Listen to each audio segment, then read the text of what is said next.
Howdy folks, day 17. Woo! We got 5 more of these left. And did you think I would continue? I don't know.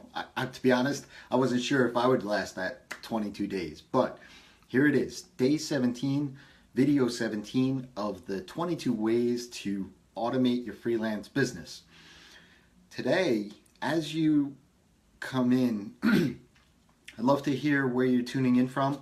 Please leave it in the comments. If I say anything, especially I love you guys that watch the replay. You guys are the best. I would love for you to go ahead and share this out, especially if it's something that you think that your folks, your audience would appreciate as well. So today we're going to talk about cold outreach, right? We're going to learn about how we can build smart ways to turn those visitors into leads. All right. So I just want to make sure that we're going live here. I think we are. All right. So, yep, we're live. Okay, cool. So as you come in, please let me know where you're coming in from. I'd love to know who's watching and give you guys a shout out as well. Whoa, I got myself in the corner here. A little distracting. Plus, I don't want to see myself. So, all right. So here's what cold outreach is all about, right? It is all about learning how to get in front of those leads, right, that are seeing you for the first time. Now, there's a small distinction. A lead means that they've given you something, right? They've given you a way to contact them. Most times when we talk about cold outreach, it's about a visitor, right? So think of it like a window shopper or somebody who comes into a store and starts looking around, right? They haven't given up anything. They haven't bought anything. They haven't signed up for any loyalty programs or anything like that, right? They're just a shopper.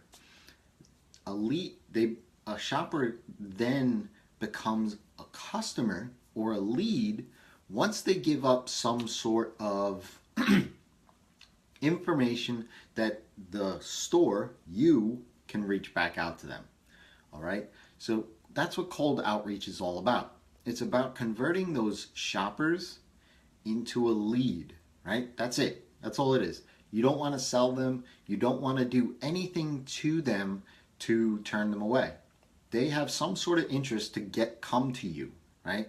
So you want to grab something, you want to establish some common ground with them in order to be able to convert them into a lead, all right? Warm outreach and sales funnels and all the rest of it, that's to convert a lead into a customer, okay? We're just going to talk about converting that visitor into a lead.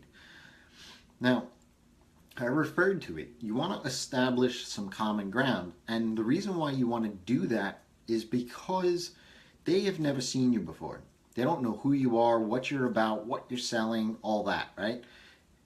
This is the very first time that somebody sees you. They don't know you. They don't like you, right? I hate to tell you.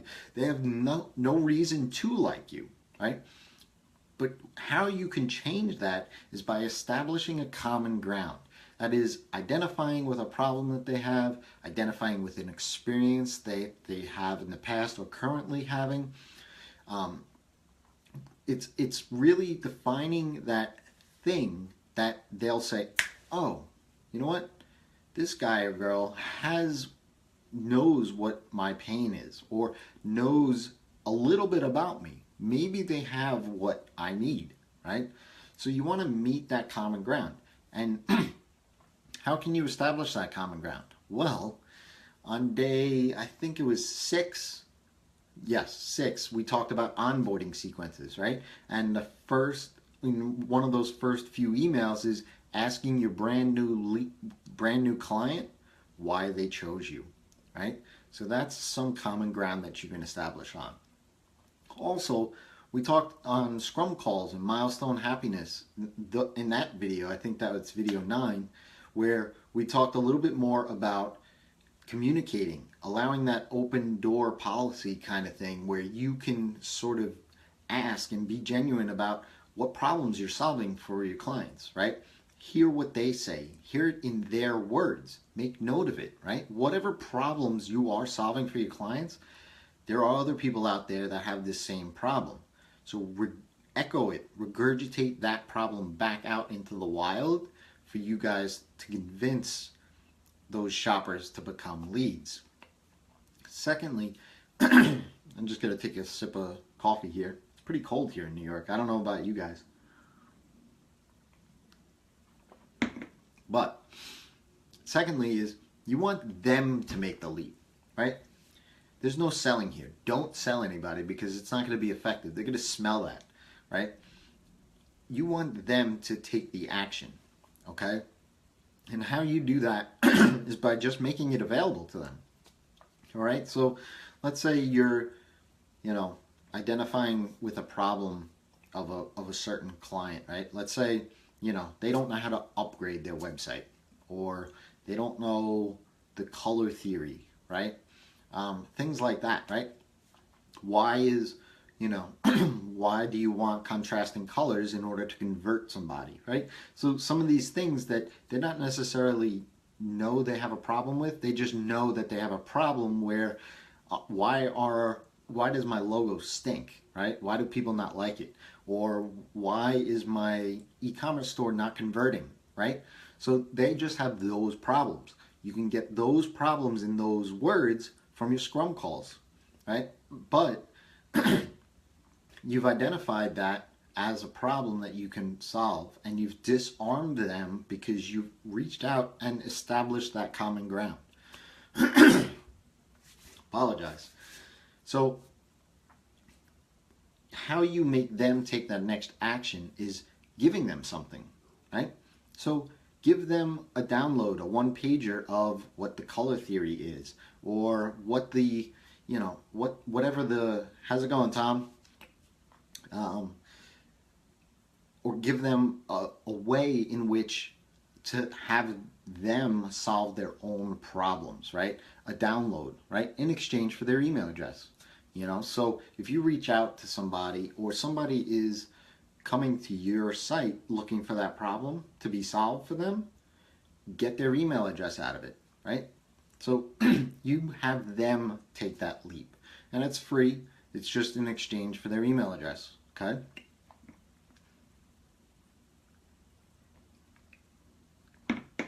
And you want to do this manually at first, okay?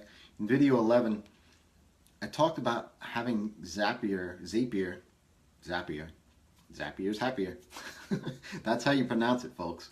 I talked about how you can use Zapier to scrape social media, platforms, and do some searches for you, and just log the link inside of a Google spreadsheet or something, right?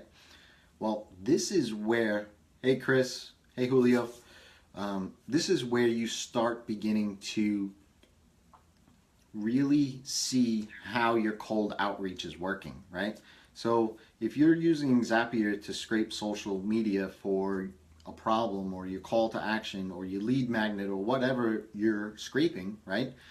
When you jump into those conversations, right? Because let's say Twitter is the cocktail party of the world, right?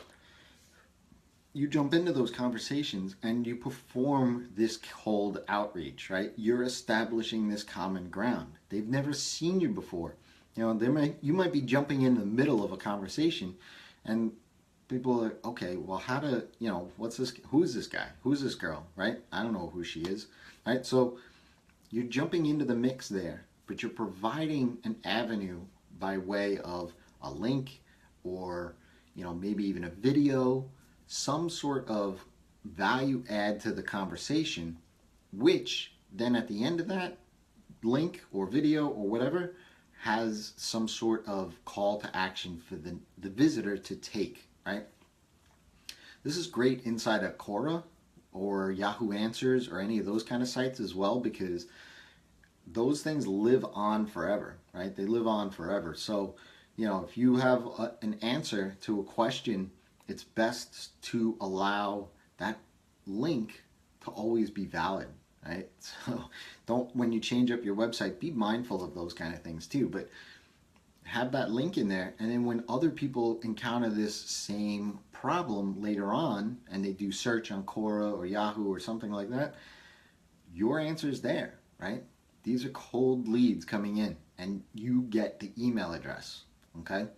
So a lot of people wonder, this is definitely a long game, right? But the thing you have to keep in mind is this cold outreach is targeting your ideal clients, but it's a little bit more proactive in the way that you do it.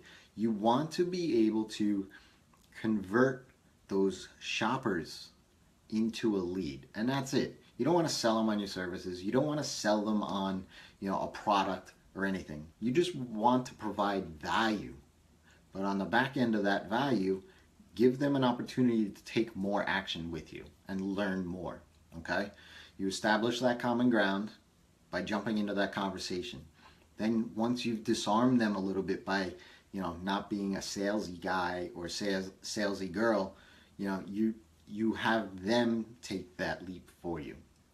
All right? So be a little bit more smart about cold outreach. Definitely go back and check video 11 where I talked about how to use Zapier in that way. If you want to know a little bit more about Zapier, a little bit more about Zapier and how to use it to be able to essentially transform your business to go from, let's say you're going from being a generalist into a specialist, so you need those new clients, jump into the Sustainable Freelancer group. I'm going to have a demo tomorrow. You have to register through this group only. You can do that by going to res.com/Facebook. And the only reason why I'm doing it this way is because I can't Facebook Live through my computer. I don't know why. Other people have similar issues. Who knows, right? But when you're in there, you can register for this demo. This demo is going to be real quick, maybe a half hour, 30 minutes at most. And it's really just to show you guys how to leverage Zapier to send out warm outreach emails to your existing clients, to the people that know you already, right? All you have to do is have that list, and then Zapier handles all the rest of it. So I'd love for you to join in. Go check out the Facebook group for more information on that. And until next time, it's your time to feast.